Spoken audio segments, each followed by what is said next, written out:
Hello friends, it's Pam and I think it's been a solid week. So today I'm doing okay, but it's been a lot and I'm just kind of reeling. I feel numb is the word. And I also feel kind of like the fern that's outside in the front garden that the sun has overbaked. It's looking a little burnt out and worse for wear. So yeah, just kind of fried, I guess. Why is that? Well, yesterday I drove over 10 hours to take my son his car, which is roadworthy now, at least. I hope. It was roadworthy for me. Still makes some clunks and noises, but the main things are good. And I got my vehicle back in one piece. I was tempted to just leave it with him. In fact, when I got home, I joked to my husband. I said, "You're gonna be mad, but I went all that way and ended up leaving him my vehicle." Of course, he didn't believe me for more than, well, he looked at me for a bit. Anyway, I'm laughing right now, but literally 5 minutes ago, I was like on the verge of tears, and I'm still kind of on the verge of tears, and I'm not really a crier. But today was the first day of my son's classes, and he's taking it one day at a time. But it's a lot. He's got to feed himself, clean up his place, look after his new place. Doesn't have everything he needs, doesn't really have enough clothes, has a pretty long commute to the school, doesn't have a parking spot. I mean, there's so many things, right, that he's juggling, and it's not his strong point, okay? And I don't want to talk too much about my kids on here, anything personal, and I probably already went over the edge of what I should share. But I love them both so much, and we have been through so many challenges together. So while I was recording this video, like 5 minutes ago, I had a very different look on my face. And I was literally like biting my lip and pinching myself to keep from crying. But then I got a text right in the middle of it. One from my son that said classes went well this morning and I got into the other class I needed to get into. Whew, what a load off my mind. It was everything in my power. I was using every resource to rein myself in and not text or call. I don't want to be micromanaging, codependent, enmeshed, all of those things that parents get with their children when they're overcompensating, over trying. But let's just say we've been through a lot. And I am so, okay, now I'm gonna cry. I'm just so proud of him. I'm so proud he's made it to this day. Anyway, what a lovely boy he's not a boy. What a lovely young man to text his mother and tell her. Oh, okay. I don't know if I can keep going. I'm not a crier, but I'm crying. And then I also got a text. Sorry. Frizzy hair, glare in the glasses, tears.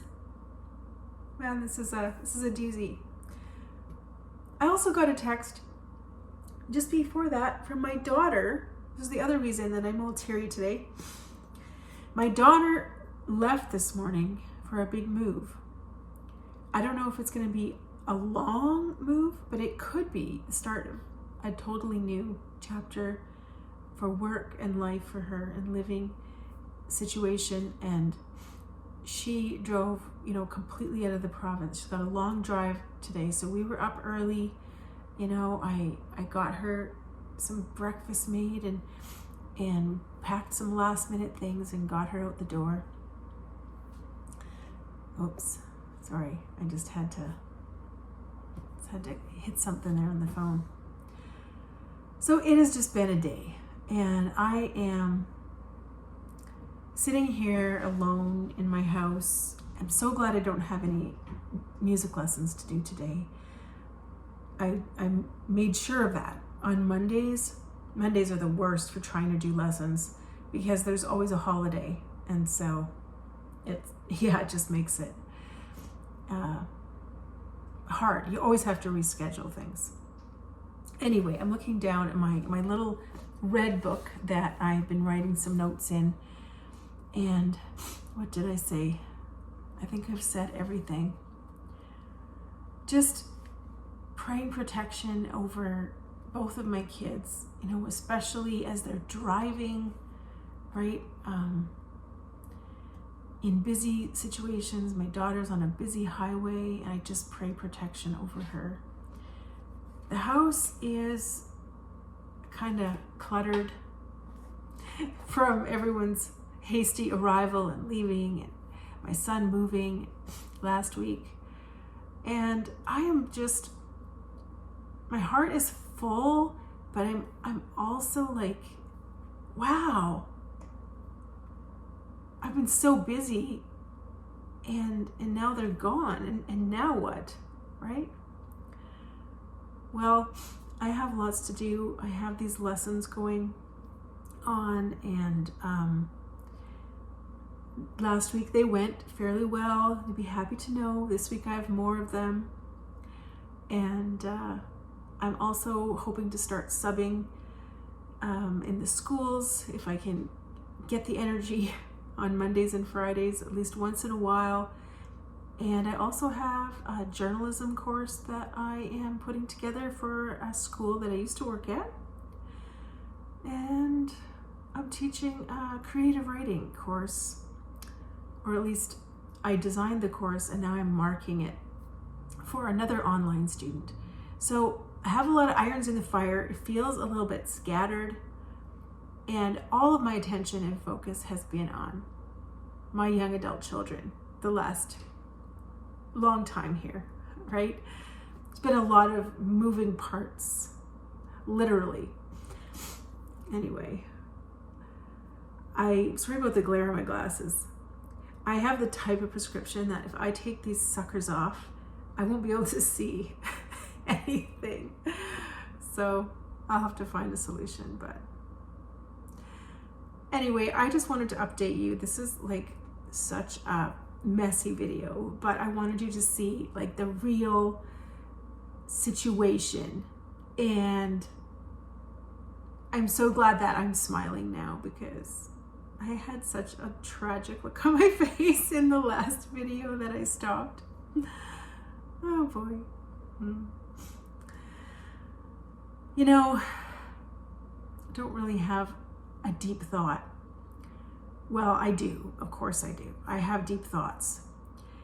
I wanted to just share an update, but the one deep thought that I have is I've been noticing that people kind of in my situation or in times of life where things have gotten less busy and maybe their focus is off of work and maybe even off of family a bit, and there's this tendency to sit and talk about other people.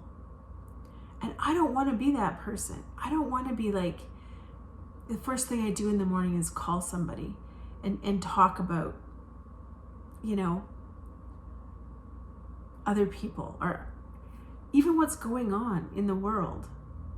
I want the purpose of my life to be more than that.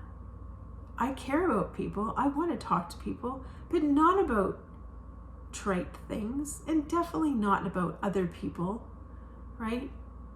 Because it gives you this uneasy, unsettling feeling that, if they're talking about other people with me, what are they saying about me when I'm not in the room, right? Or if I give too much information about my family, are they talking about that with other people? And I just want to be really careful that when I have more time, or when we have more time, we find ourselves in a different phase of life where things aren't as crazy rushed, where you're not, ripping the covers off in the morning and getting breakfast on and putting your clothes on and running out the door. I mean, I'm probably the only mad woman that did that. Everyone else, I'm sure, was very decorous, very orderly. Had the lunches, made and in the fridge, ready to go. I did do that sometimes. But just the busyness of different phase of life. When you're not in that, I don't want to be like at a loss for what to do with myself, to the point where I'm just on the phone or texting or calling and, asking about so-and-so. And that's such a waste of time. And it's so negative and it's so detrimental, and it just tears people down, right? I want to build people up. And I'm so grateful for the friends, online friends and real life friends, that are there for me to build me up. Thank you for your prayers. I am a little bit of a hot mess right now, but maybe in my next video I'll have it together. You never know. Thanking God for small mercies. Praying for my daughter, praying for my son. Love you guys. Thanks for being here. Thanks for watching. Hit that like, subscribe if you feel like it. And yeah, I'll talk to you again really soon. Okay, bye.